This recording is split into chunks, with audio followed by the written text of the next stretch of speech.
care, I never sleep, I never eat, I never leave my house alone. Another evening in between what I believe and what I know and what I know. I'm sitting on the 501, a moment's rest, glacial pace, I won't lose faith. Maybe if I stay around the rest to prove myself, I still save face. Now we're on our way before I quit at 9:30. Can't get out of this, no, I've lost that little time. I guess I'll make it, yeah. I said that I'll come along this time, but when I try, I get the feeling I someday will die. And I'm not going to care. I never sleep, I never eat, I never leave my house alone. Another evening in between what I believe and what I know. I never sleep, I never eat, I never leave my house alone. Another evening in between what I believe and what I know and what I know.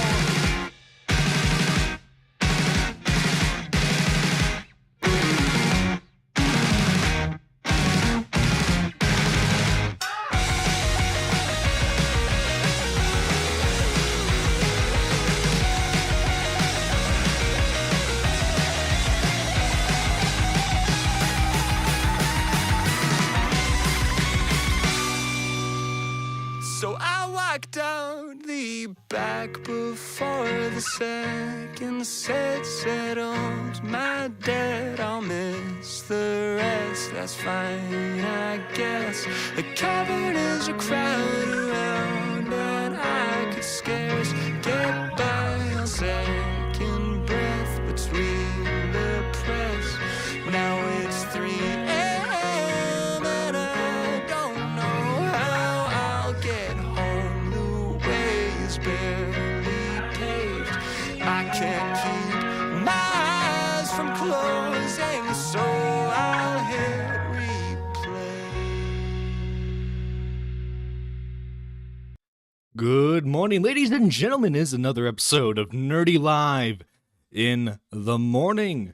And guys, we have a very special guest today, all the way from across the pond, co-host of Now Recording and host of Cope and Seethe. We have Beckett of Crabs. How are you doing, good sir? Hello, man. Yeah, no, I'm not too bad. I'm just chilling out and playing Stalker. Stalker 2 or Shadow of Chernobyl? Yeah, the second one. Nice. I finally got it running smoothly. Is it available for console yet or no? I have no idea. I'm not a peasant, so I don't have to worry about console releases. Showing that British elitism already, damn. Yeah, no, it's a skill set. All right, so I want to get this straight out of the way. Mm-hmm. How uncomfortable were you during that interview with Just a Robot? It's probably one of the weirdest conversations I've had in my entire fucking life. I'll be completely honest with you. Yeah. It was just very odd. All of it was so strange. Mm-hmm. It's kind of like talking to Jar is like talking to somebody who has just woken up from a long sleep. Mm-hmm. And they're trying to make sense of the world for the very first time. They're like, and they've been told things like, you know, while you're asleep, you got out of bed and like you gunned down an orphanage. And they're like, oh yeah, no, I guess I did. You're just like, okay, cool. Sure, whatever works for you, man, I guess. Well, I think like one of the weirdest points in that interview where he's like, thank God I'm not doing it with you, like referring to all like the inappropriate like talk he has with people. It's like, you should know not to do that with someone. The dude has like no social boundaries at all. It's kind of amazing. I'm kind of envious on some levels. I have heard on the grapevine through like Himpleton. Like Himpleton accidentally revealed it on a stream he didn't realize was live. But he is doing a response video. I'm fascinated to hear what he has to say in that. So you know, we'll see what happens, I guess. Yeah, and so I want to ask you this. So obviously, before really doing any commentary, you were mostly known in like the Twitch poll space. But I want to ask you something. Did you want to do any other type of content before Twitch poll, or was it just like you jumped straight into it?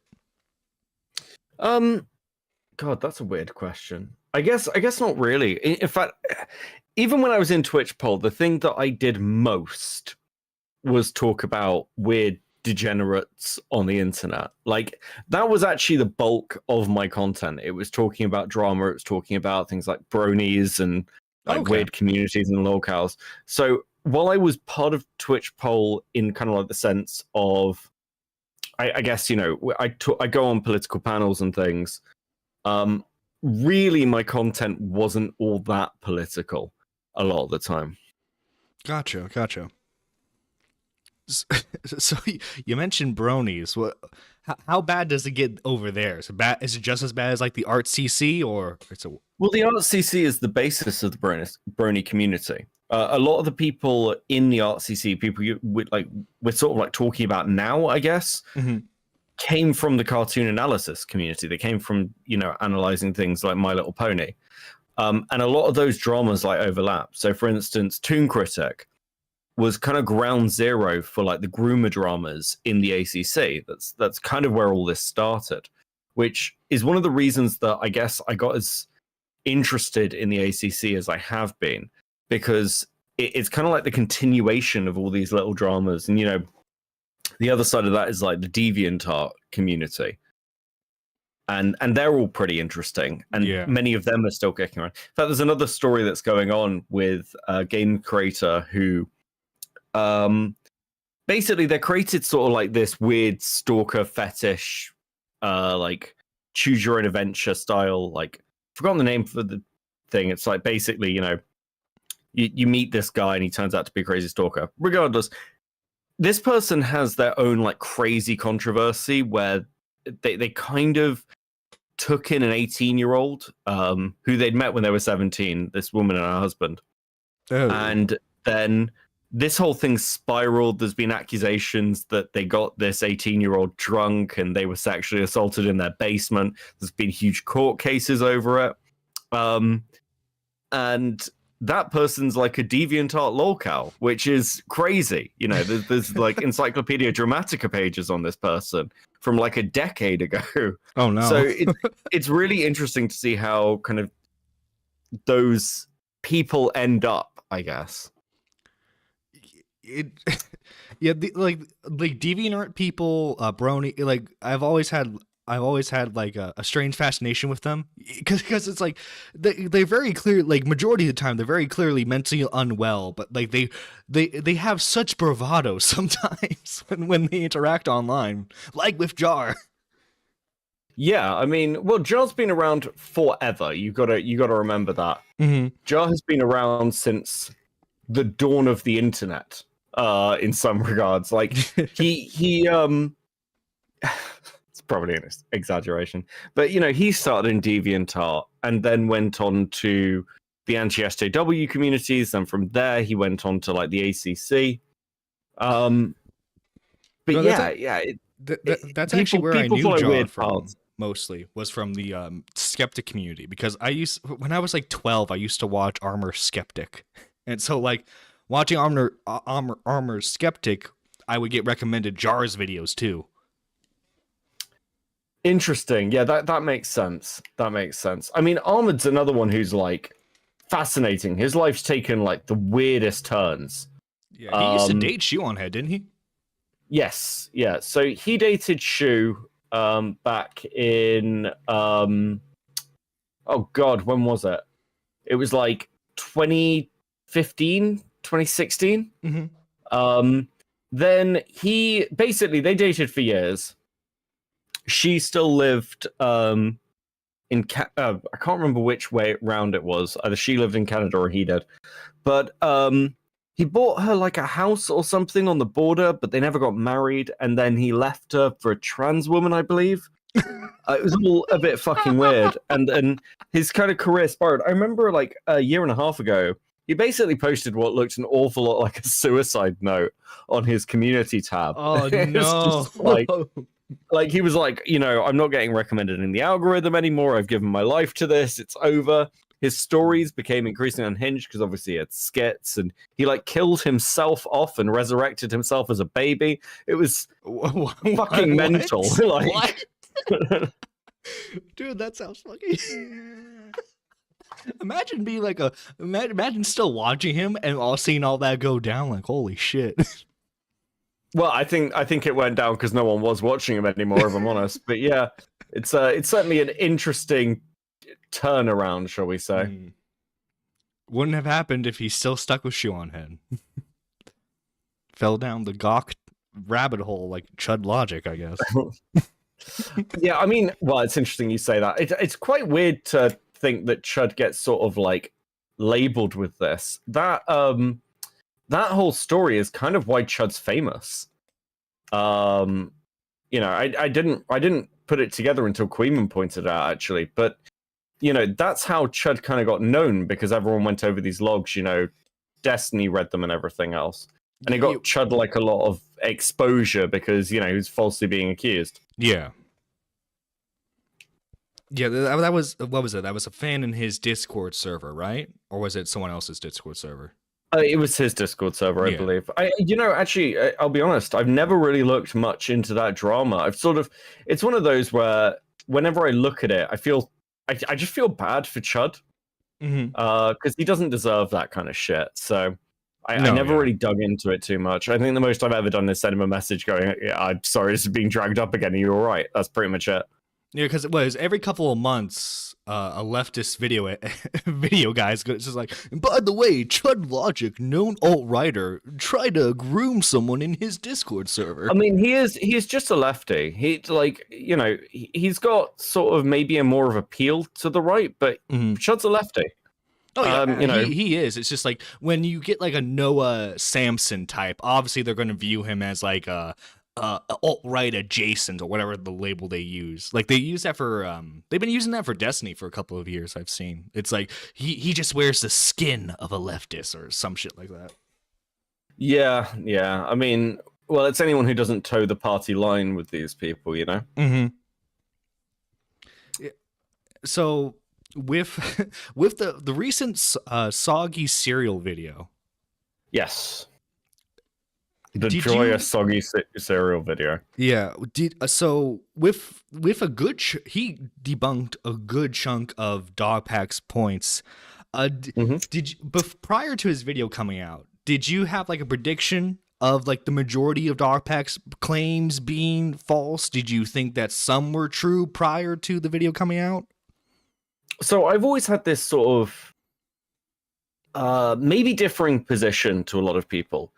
I was talking to somebody else about this who I won't name, but because they're looking into the Mr. Beast stuff, and I've always maintained the position that I think the Chris Tyson story is really interesting, and I think it's really worth digging into.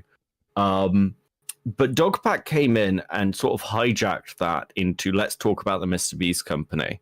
And from my perspective, Mr. Beast runs a company like a company is not a story. I just kind of don't care.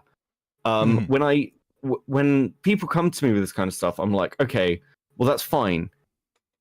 But that's just how companies work. So like take the LaCoya Hill stuff. Like LaCoya's moved to another company to get him out of the way of these allegations.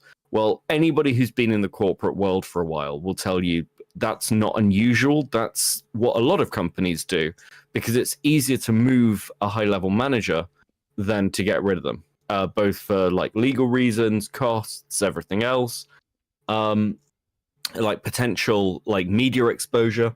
And that's unethical. Don't get me wrong. It's just it's not unique to Mr. Beast. Yeah. Well, also too, it seems like with the LaCoya Hill situation, it was basically his word against the assistant's word, and it doesn't seem like they had any concrete proof of anything actually happening. Yeah, it would be really difficult if LaCoya sued them, is my impression. Yeah.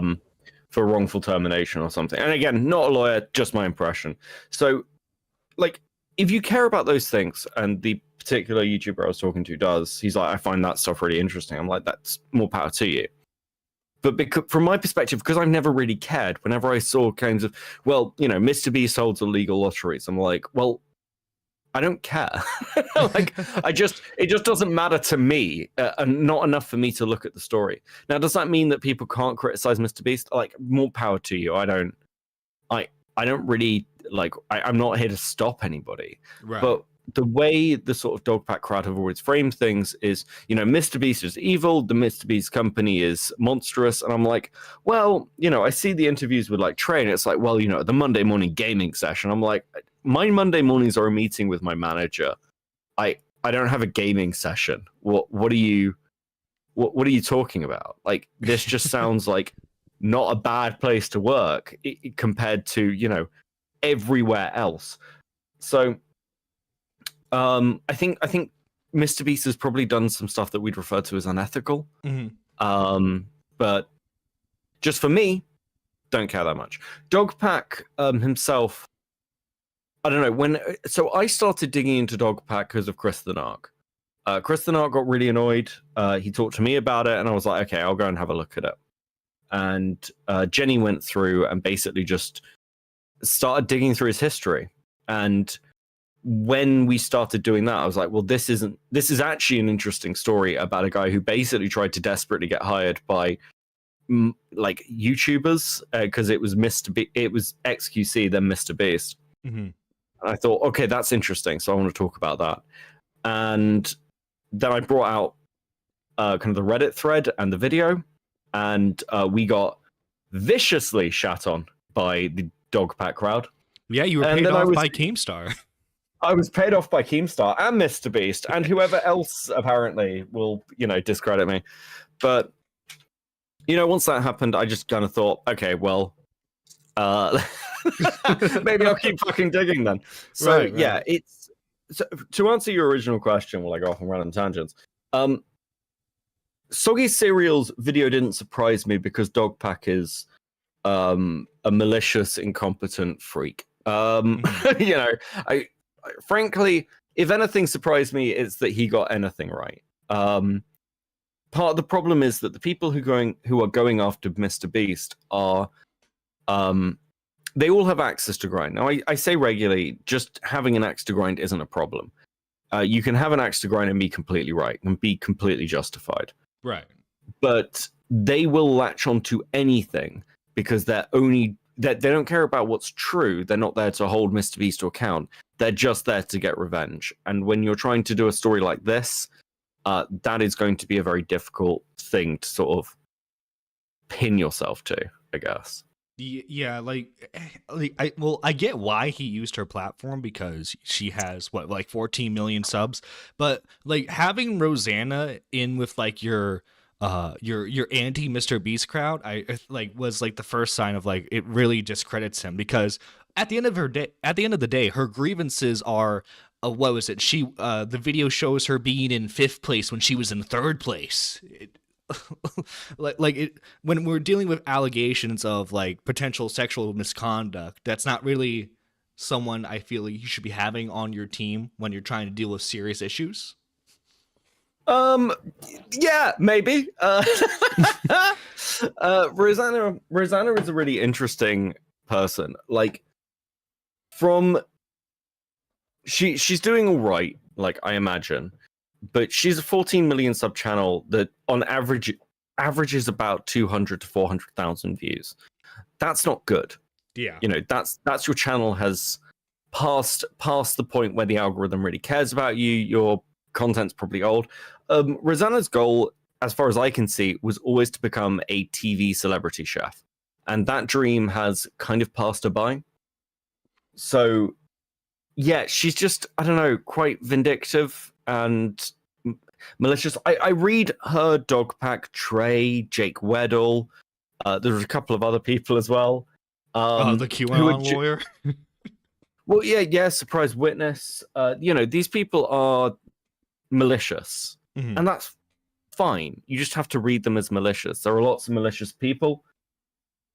I think my investment in the Mr. Beast story largely comes down to the fact that I cared about this story from the perspective of Chris Tyson and Chris Tyson's mods. I actually gave a shit. Mm-hmm. And to watch it kind of get ripped away into, Trey says in his interview with Ashes, oh, well, we need to focus on the Mr. Beast company. I don't want this to be a conversation about, Ava Chris Tyson. And I'm like, well, that's how this started. That's how you all got your in. And none of these people actually, people want to talk about the group chat the group chat may have had CSAM in it. None of these people actually care about abused victims. They don't give a shit. Now, don't get me wrong. I am not an advocate for any kind of victims. I don't do that. But right, these people just don't care. So doing this holier than thou shit is incredibly frustrating to watch. It's just, it is very much a fuck off and die in a ditch kind of moment for me. Yeah, and like Dogpack has always he's tried to maintain this this virtuous I haven't made a single dime off of any of my Mr. Beast videos, but come on, it's obvious on paper as soon as the Mr. Beast drama is over, he's gonna monetize his channel or he's gonna do some type of Patreon thing, and come on, there's clout in being known as the guy who was supposedly responsible for taking down the biggest YouTuber on the platform, right? Yeah, absolutely. And I think Dogpack is quite clout hungry. So, I've spoken to a few people now.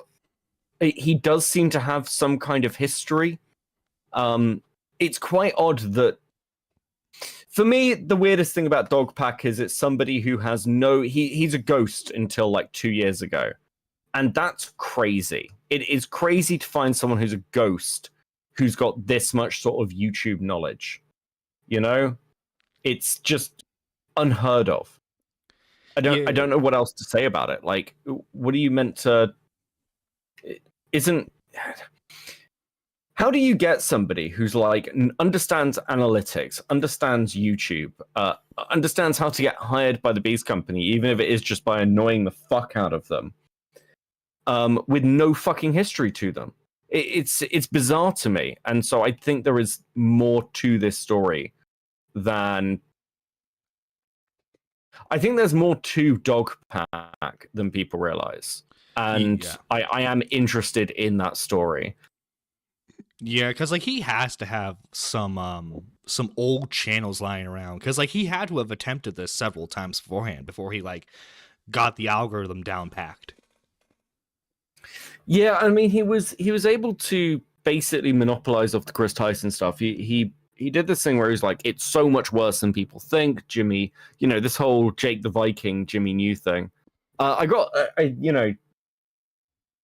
The Jake the Viking stuff's really interesting in some regards, because one of the things that Dogpack says is that he worked for Beast. That's when he became suspicious of these things. That's why he started to notice these things. That's not true. Most of his accusations were ones that he made on Reddit before working at Mr. Beast.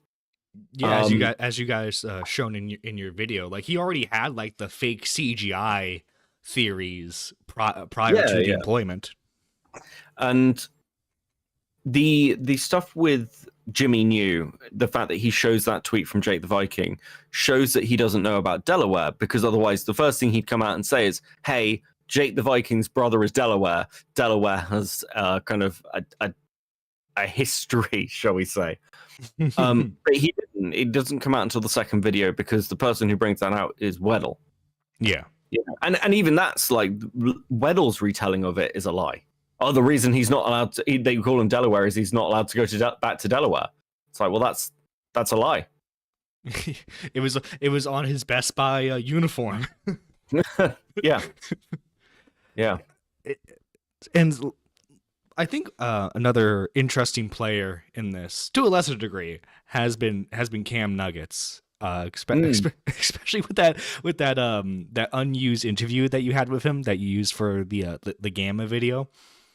Because in that interview, he's just yeah, I'm kind of tired of this story already. But he posted a few days ago, talking about Soggy's new video and trying to discredit him. Now, I did see some Twitter interactions between yourself and Cam again. It seems like Soggy, when he initially released the video, had some Cam allegations in there. Yeah, so essentially he poorly worded his point, but his point was, by their own standards, by Dogpack and Roseanne's, they'd be arguing that just by involvement in the Discord, Cam would be a pedophile. That would be their standard.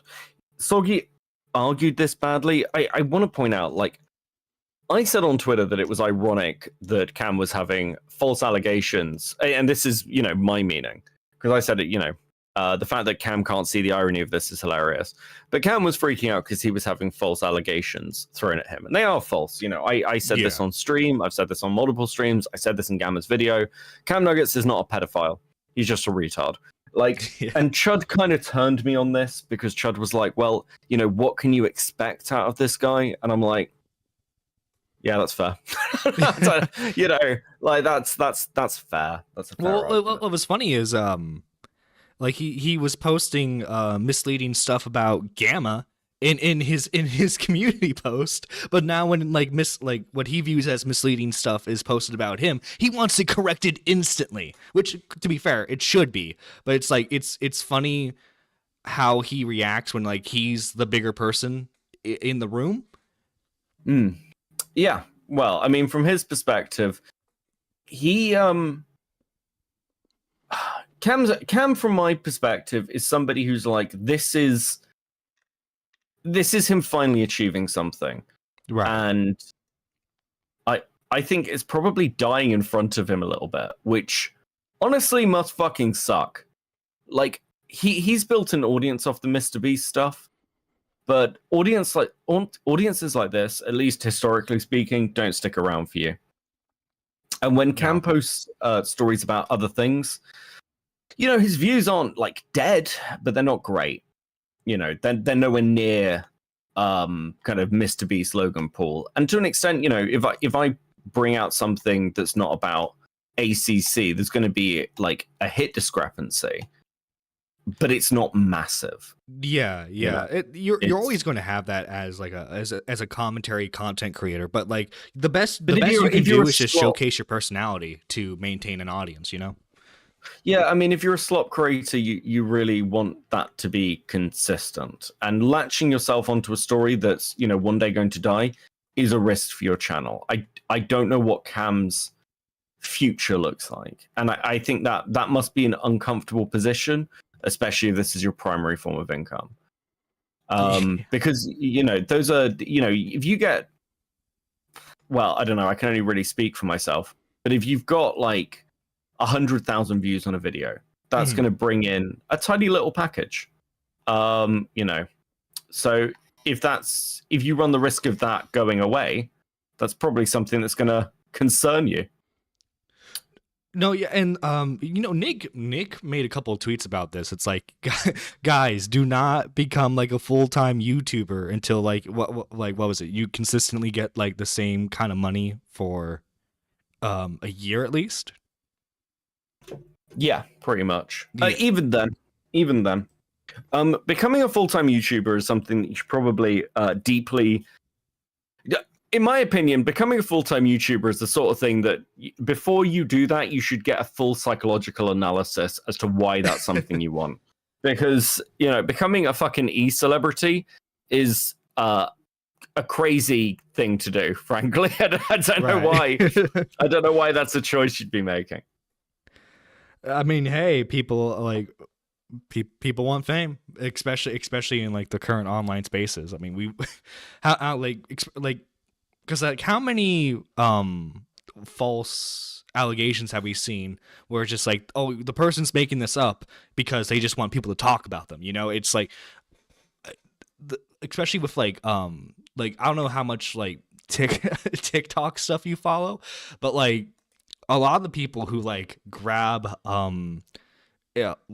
instances of fame or fleeting fame, they always try to hold on to that. There's this TikToker that Tom watched a video on, and he got famous just for eating food in one of his TikTok videos.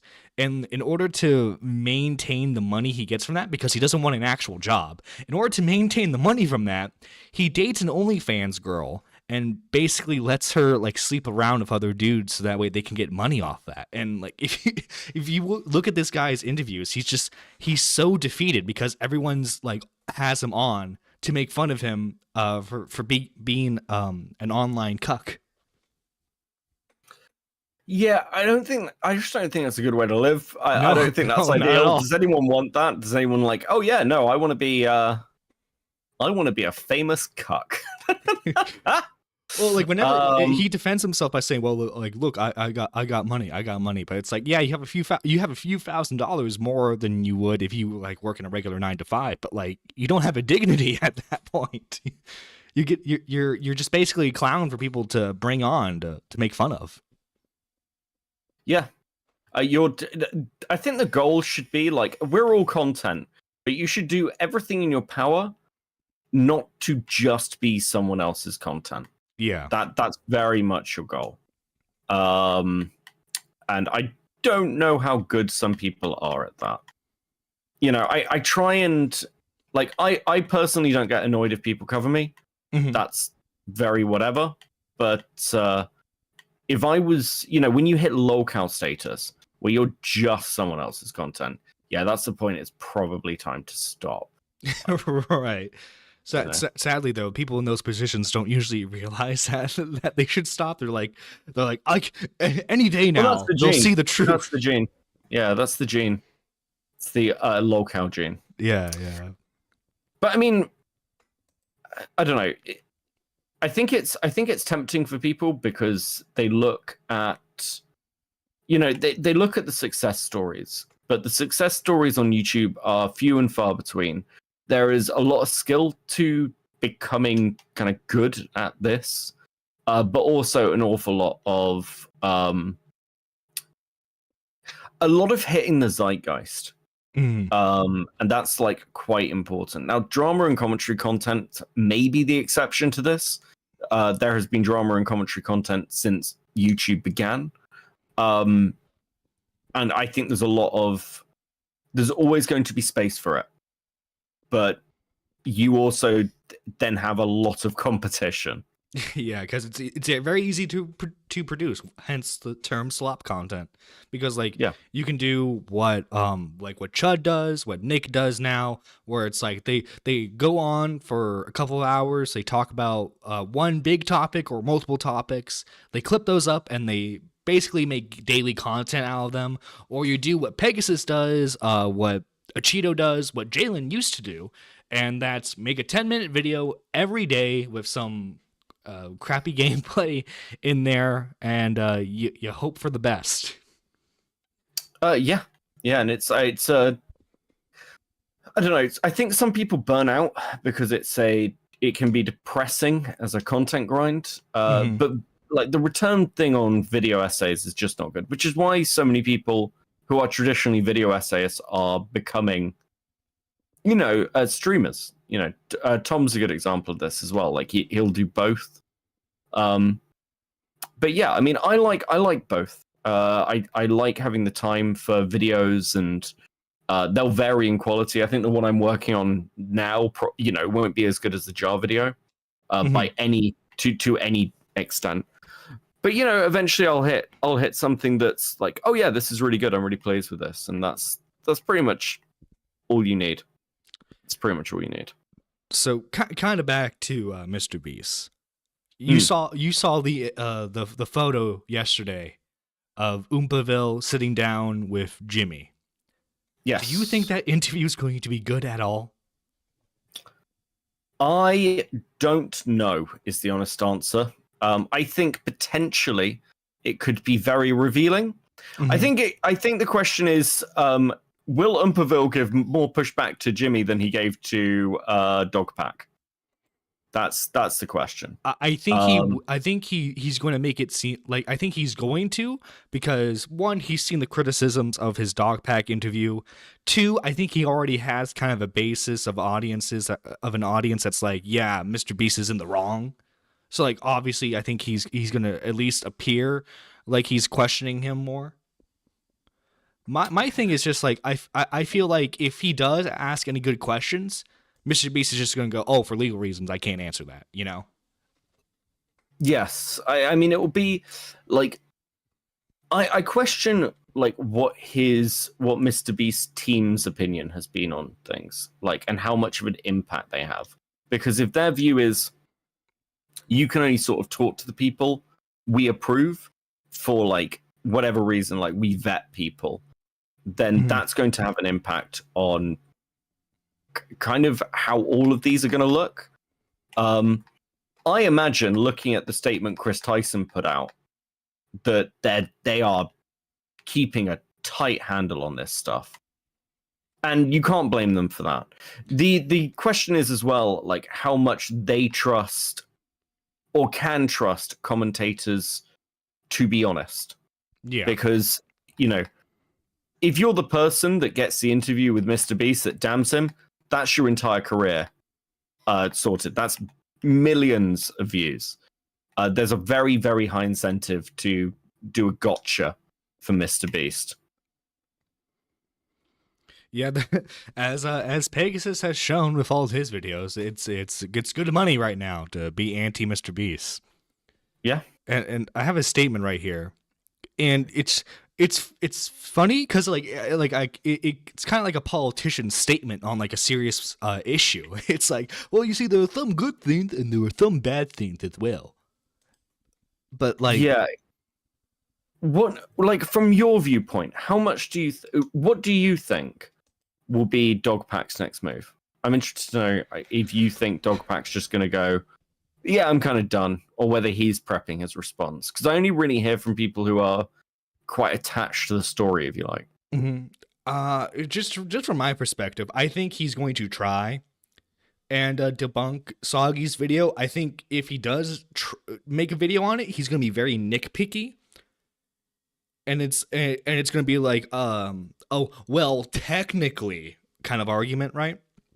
Because like what has usually been his response throughout, like, any time he's been properly called out during this whole thing? It's like, well, I'm not an actual journalist. If you actually look at my wording, I say allegedly, so I'm not making definitive statements. I think it's gonna basically be like, hypothetically, let's say like 30 minutes of that, where it's just like Dogpack himself is a very weird person to interact with. I mean, we've had DMs with him, and it's always like talking to somebody who's, you can't tell if he's a troll or not, like whether he knows.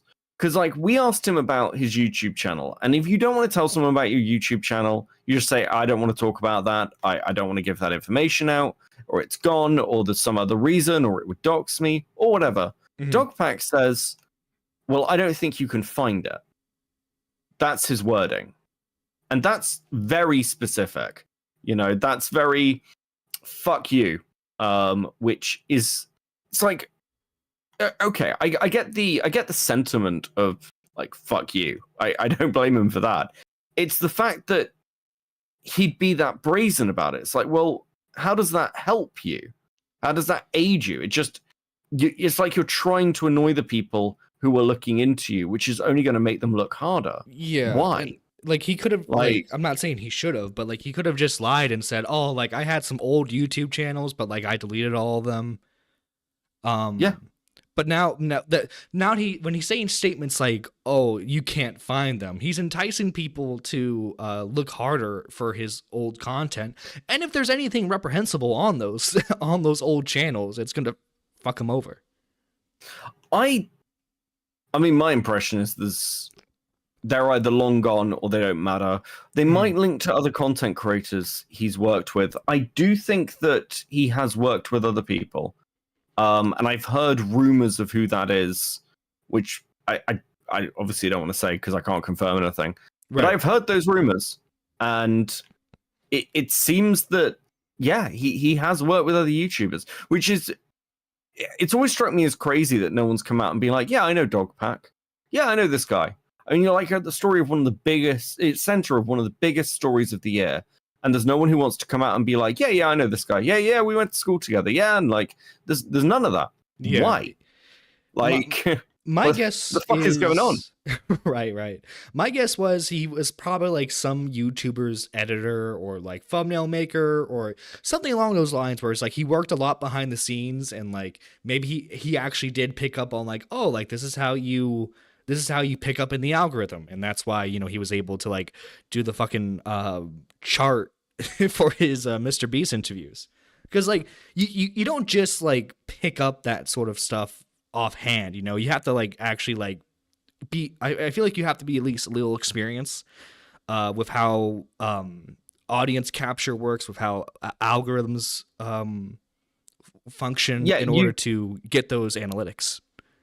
To some extent, you have to have done it. Mm-hmm.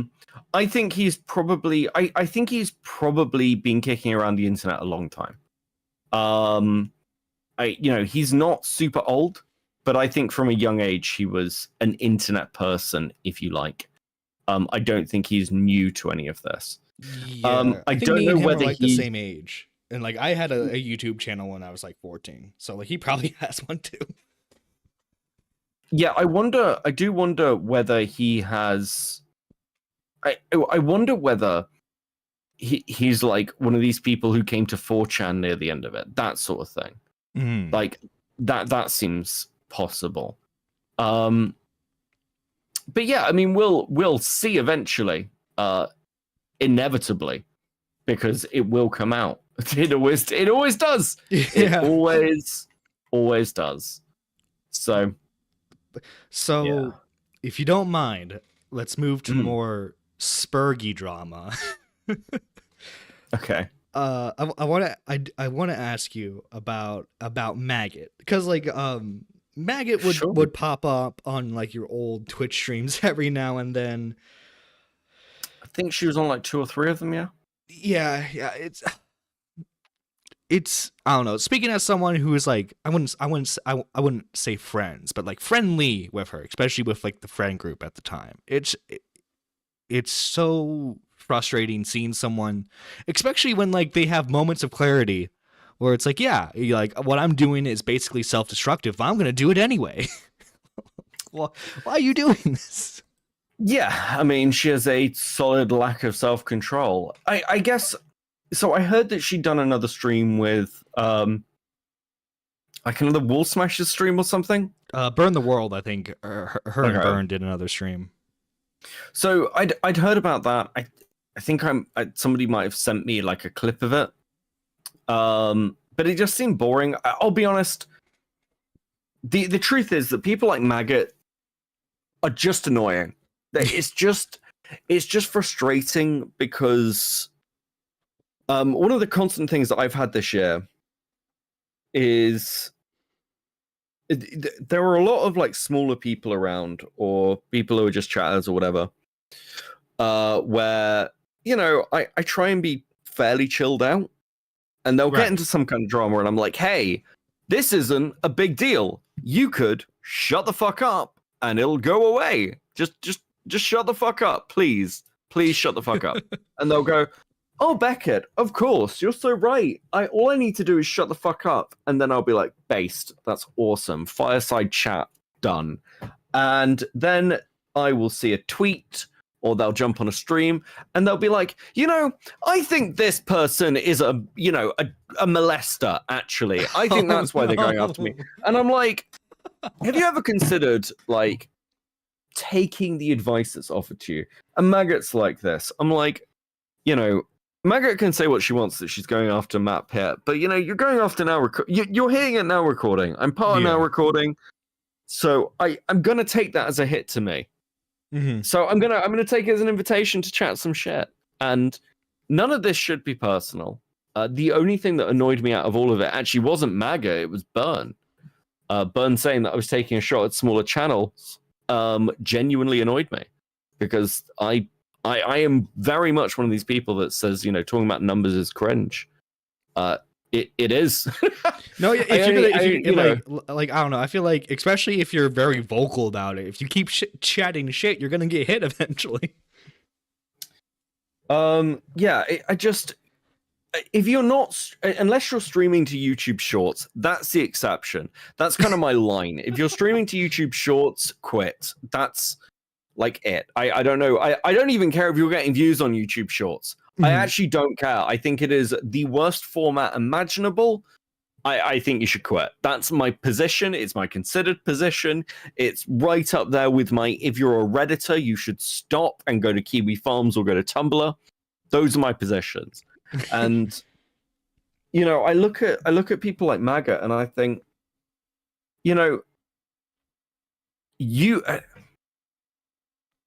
most interesting thing about MAGA is that she says that she's a shit talker and actually she's a massive coward. Like, it's all these people that say, well, I'm just a troll. I'm just shit talking and like I'm making people angry and stuff. And I'm like, yeah, but this clearly matters to you. You're clearly invested. That's not trolling. That's because you care what people think. Otherwise, if MAGA or people like her didn't, they'd just jump on the stream. And what they do is they'd be like, I'm going to come on your stream and I'm going to say the M word over and over and over again because you'll be forced to kick me. Otherwise, you'll get demonetized.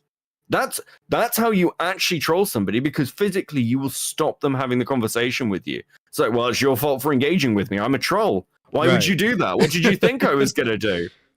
You know, there's a wonderful old stream where this guy on Twitter said to Jim, you know, I would come on your stream and say shut up to you for 3 hours.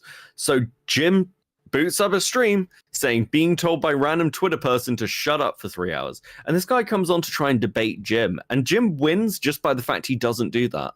Because he's just like, listen, I brought you here to tell me to shut up solidly for 3 hours. Why aren't you doing it? He's like, well, why would I do that? Like, that'd be terrible content. He's like, I don't give a fuck about the content. That's what you said you do on Twitter. Why aren't you doing it?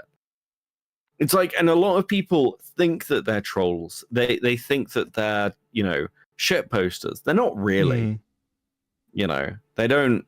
Do you know, one of the early videos we did was our James Summerton video. And the James Summerton video, which is covering his apology for plagiarism, is just me reading the transcript for his apology. And that's the joke. Our commentary is plagiarizing his apology. Right. You know, that's shit posting. That's just, it's so incredibly dumb. It should really just be to entertain you. But most people can't do that because what they're actually looking for is a win. And they want to earn the internet brownie points. Yeah. And it's just, I don't know. It's just, stop, please. My favorite part of the MAGA drama so far has been when she went on Milltown. There's apparently a small part where like Milltown's like, yeah, Nerdy John was mean to me on K-Hux stream. I mean, the truth is this: all these people care an awful lot more. I mean, like, I'm happy to talk about MAGA, but the truth is, no one on our recording cares. No one really cared about her saying about the numbers. I just got annoyed and was like, yeah, I'm gonna tweet that out. Right. That's it. Matt didn't give a fuck. And like, and there was a conversation after the Burn the World stream of like, do we go live with it? And it was like, nah, not really. You know, Toxic and I were still like, yeah, we'll talk about it. But that's why we did it on, you know, another stream. Yes, still recording. Yeah. So, you know, I don't know. What do you like? MAGA hates Matt Pitt, but honestly, Matt doesn't really care. That's the truth. Matt doesn't really give a shit, which is just sad. Yeah, because she's just another Spurg to make some content off of. Yeah, and this is content. That's the point of it. You know, you want to be able to farm people. MAGA, frankly, MAGA made other people money. Yeah, because like I think even Burn made some money for like his like I think he has like a Stream Elements link or something. I imagine he does. Yeah. Yeah. I think even he made money off of this. I don't know if Matt had seen a dime. But moving on from all of that. So obviously, it's getting towards the end of the year. 2024, at least in my opinion, has been a year of content. What has been your favorite drama so far? Whether it's like you just watched it happen, whether you covered it, what's been the most entertaining to you? That's really fucking difficult. My favorite drama this year. Fuck, I don't know. I've got no idea. Shit, there are so many good ones. The Lio Peaches stuff was objectively very interesting to be involved in. Ironically, the one I hate the most is Jar.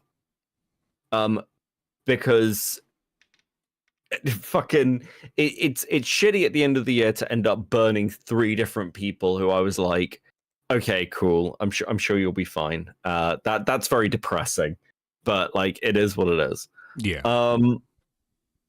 But the drama itself very good. It's just, there's a personal element to it. I think probably the most interesting drama is easily the dog pack stuff. It's easily where I've been most invested, with an actual personal interest. Mm-hmm. I'm trying to think of all the mini dramas and things. Oh, there was a lot of mini dramas. Yeah, God, there's so many. I mean, it just felt like there's something new every fucking week. I will say, do you know what, actually? I will say that because of how it's played out in the long term, the PV drama has been very fun for me, the progressive victory stuff, because it's quite interesting now to get to the end of it, where PV is sort of shuttering, to watch all the people who've taken money from PV now go, oh, fuck. Yeah, how the fuck am I going to survive? I'm afraid I'm only familiar with like the Xander Hall side of it slightly, because there's a stream where he's just like, okay, chat, let's talk about my analytics. Let's talk about my click-through rate. that was quite recent. Yeah, so the PV stuff was the PV drama kicked off in earnest with me and Reservoir at the start of the year, where we ended up on a stream and found out that Wix TV was being paid by them. That's the weird snaggletooth guy, right? Yeah, and was not disclosing this to his audience. And Rezi and I took umbrage with this. And yeah, it sort of kicked off from there. I had like an interview with the founder of PV, which was kind of interesting. There's quite a lot of stuff there that like I managed to uncover. It was the first kind of really deep research thing Cope and Seeth did, and it sort of set us on the path, if you like, which is pretty cool. Yeah, so I'd say that one. The tomfoolery stuff as well was fucking hilarious. That was the guy who's like he's basically like he's like Destiny, but he can't get any of the women he simps for, right? Like, that is a wonderful way to put tomfoolery. Yeah, he's a pathological liar. He's a pathological liar. That's how I'd put tomfoolery. So yeah, that's that one was pretty interesting. I can see British runners say Scarlet Reaper. Scarlet Reaper was hilarious. People need to stop. People need to stop deleting their channels midway through me covering them, because that keeps happening. Listen, I don't know what it is, but it's happened with Crystal Flame, Scarlet Reaper. Now, so Romantic Goblins just deleted her channel. She did that an hour after speaking to me in DMs and hearing that I was covering her. Who else? Not one I was responsible for, but Hopeless Peaches. Stop deleting your channels. It makes it very, very hard to finish my narrative. Okay. Plus, we all know you're gonna come back eventually. Yeah, some of them. Yeah. But yeah, stop doing that. That's bad. No more deleting channels. Okay. Oh, Kumo, he also deleted his. Oh, and Kumo. Though I wasn't, to be fair, I wasn't covering Kumo. I suppose I was mostly just like, I said my piece on Kumo on like Chuds and on NR. I was just very pissed about the whole fucking thing, honestly. But yeah, he's in the wind. He's in the wind, and more power to him. Yeah, maybe if he comes back around, he won't be defending groomers anymore. Hopefully, one can hope. He's kind of done commentary wise. Once you strike someone's channel, you're pretty fucked. Yeah, You are pretty fucked. Because no one's gonna defend you. No one wants to work with that. You're a massive liability. It's weird. You could probably get away with defending a groomer easier than you could with striking someone's channel, frankly. But yeah, the Cinebear drama is hellish. All around. Very. It's so like because like everyone involved is a degenerate in some way, shape, or form. Well, it's like Birdie. Birdie is a freak, like an actual freak. Yeah. Like they've got posts talking about like fucking their trying to fuck their ferret. It's like, wow, fuck this person. Gee, yeah, maybe you shouldn't have the cat. Yeah. Potentially, maybe you shouldn't have the cat. I think that's a solid take, John. Yeah. But thank you for coming on, having conversation. Mods, obviously, I doubt anyone watching this isn't already subscribed to Cope and Steve. But for those of you who are watching this and somehow aren't, mods, if you can, please link Cope and Steve in the chats. That way we can send some people over there. So when can you mentioned you're working on another video? When can we expect that? Probably in the next day or two. Don't expect too much from it, but it's we've got a new editor, and so a lot of this at the moment is working out kind of like editing styles and like how we're working together. Mm-hmm. And frankly, I have like 3 other stories on the go from like Roblox something like drama in the Roblox community, obviously like stuff on Dogpack, Birdie, something on like an far like a trad right-wing influencer, and I've either hit walls with them or like I'm just not in the right headspace. So this is like a violent way to get some content out before my editor actually kills me for just not producing anything. So the quality will not be high, but it hopefully at least will be entertaining. So if we don't see you active for a couple days online, we should check. We should check to see what your editor's doing, probably. Yeah, like whether you just fled the country, basically. Yeah. Well, thank you so much, Beckett, for coming on. No worries, my pleasure, mate. My pleasure. Yeah. All right. Take care. Take care of yourself. Yeah. Bye. Anyway, guys, before we head out, we gotta thank all the lovely members of the channel. First off, we gotta thank the one, the only, the one who's gone further beyond in his support, who seems like has changed his name yet again. Pigeon Salad, also apparently known as right now Jimmy Neutron Gaming. Thank you for being a Super Nerd 3.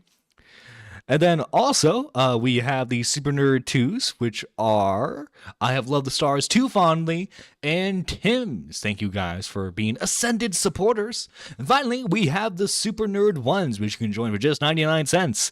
We have GG Hearts, Nyx, Gotcha Simp, Pudgy the Bimbo, Lady Nerdiest, K-Huck, McMuffin, Daniel J, and Annie. Thank you guys so much for all the support you've shown for the channel. And again, if you haven't seen Cope and Seethe or any Beckett's general content, please go follow him on Twitter. Go subscribe to Cope and Seethe. I am Nerdy John.